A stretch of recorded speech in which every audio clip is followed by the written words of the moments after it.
Matthew chapter 8, and beginning at verse 1. Actually, I'm just going to go back to verse 28 of the previous chapter. The Sermon on the Mount. When Jesus had finished saying these things, the crowds were amazed at his teaching, because he taught as one who had authority and not as their teachers of the law. When Jesus came down from the mountainside, large crowds followed him. A man with leprosy came and knelt before him and said, "Lord, if you're willing, you can make me clean." Jesus reached out his hand and touched the man. "I am willing," he said, "be clean." Immediately he was cleansed of his leprosy. Then Jesus said to him, "See that you don't tell anyone, but go, show yourself to the priest and offer the gift Moses commanded as a testimony to them." Is God really in control? We know how we're supposed to respond to that question, but yet when we look at the impossibly chaotic global issues around us, when we see tragic personal and family issues, when we see perplexing church and gospel and eternal issues, is God in control? As I was preparing, my mind wandered to some of the heartbreaking conversations I've had in recent years. Albert, not his real name, abused by his uncle in his teenage years, now in his 50s, but that has cast a shadow over his life and his relationships and his very self. And then it got worse because uncle died and left all his money to Alfred, his way of trying to make amends. But the rest of the family said, "What's going on?" Alfred told the story and was immediately blamed and ostracized completely. God is in control, I could say to Albert, I could say to you, if you were to tell me what you're currently going through. But how can I say that without sounding cliched? How can I say that with any confidence? The Lord Jesus' sermon on the mountainside, the crowds were amazed at his authoritative words, as are many of us. But now he comes down from the mountainside, down from the pulpit, into the mess of real life. The first person Matthew speaks of is a leper. Each generation has its own disease that everyone fears. Earlier this year, we saw Italy almost sink with the number of coronavirus deaths. Mass graves in New York. We are petrified of coronavirus. I remember the 1980s when HIV/AIDS started to come to light. There was widespread fear, the fear of being within 100 miles of a sufferer. The common belief then that if you contracted HIV, you would be dead within 6 months. And the automatic assumption that your HIV must have resulted from a particularly immoral lifestyle. Leprosy, an appalling condition where your nerve endings, your pain sensors don't work.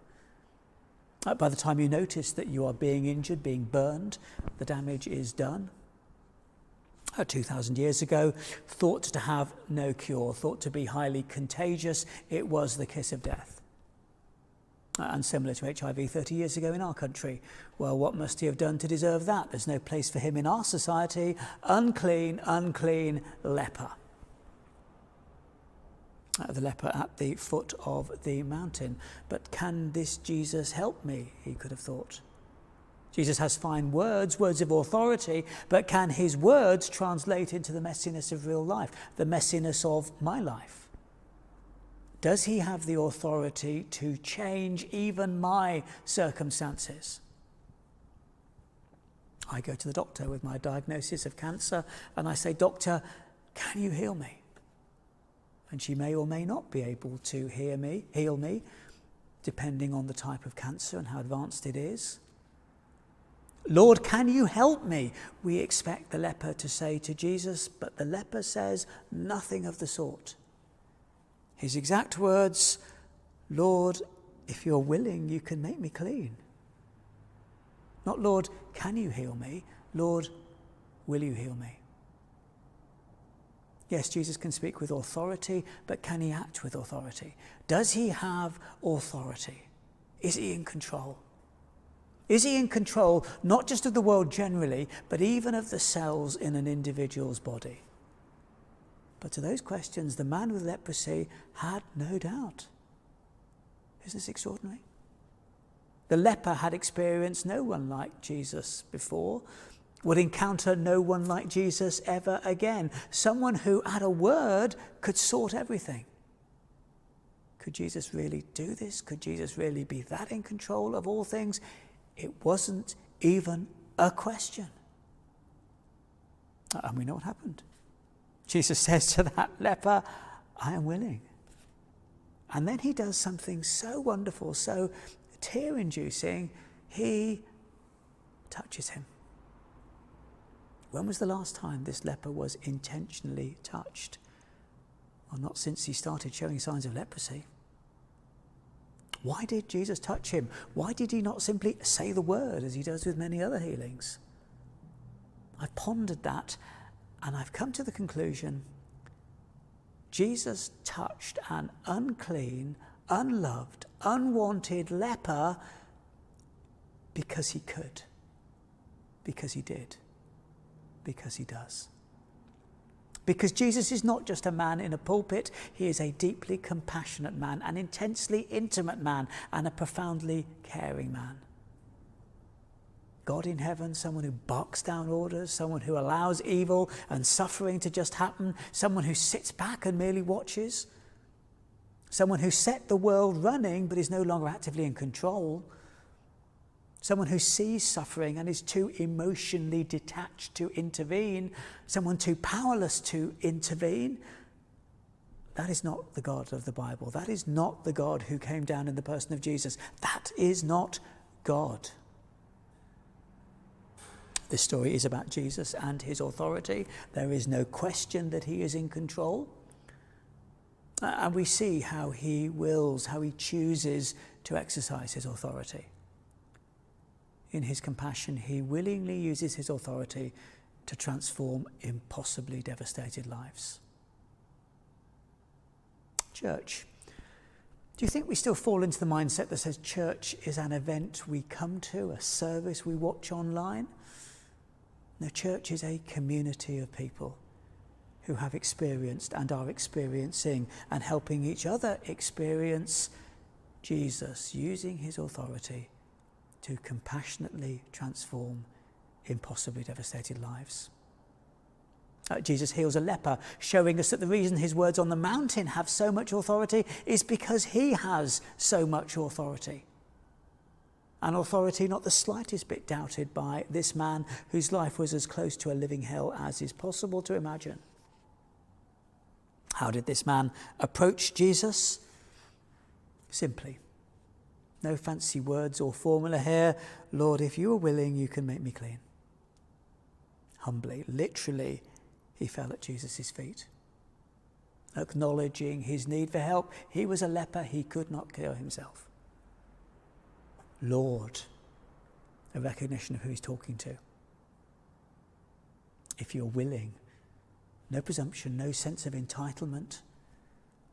And then once healed, do what I tell you, says Jesus. Go follow the procedures for being certified leprosy free. Don't go and tell everyone this isn't Britain's Got Talent. I have come to teach and save people, not entertain them with miracles. Of course, initially the leper could have come up with all the reasons in the world why he shouldn't approach Jesus. Probably the same reasons us men come up with for not going to the doctor. There's nothing wrong with me, it's just a lump. It's still a bit stupid. It'll be okay. Well, she won't be able to do anything. And what if other people find out? Is God really in control? Yes, he is. How does he regard chaos and disorder and pain and stigma and loneliness? Just as an aside, I've been talking about worry with our school primary this first half term, and I've asked how worry feels. One girl this last Thursday said, "You feel alone." Yes, you do. Yes, the leper did. Yes, the man I was talking about earlier, Albert, did. Albert does. How does God regard chaos and disorder and pain and stigma and loneliness? Are huge questions concerning suffering. We find the answer by looking at Jesus. Jesus using his authority to compassionately transform impossibly devastated lives. My chronic illness, my marriage that is loveless, my children who are such a worry, my finances which are perilous, my addictions that are out of control, my sin, my shame, my wasted past, my lonely present, my bleak future. If only the people at church knew it wouldn't be because of COVID that they would then distance themselves from me. Many of us sometimes think.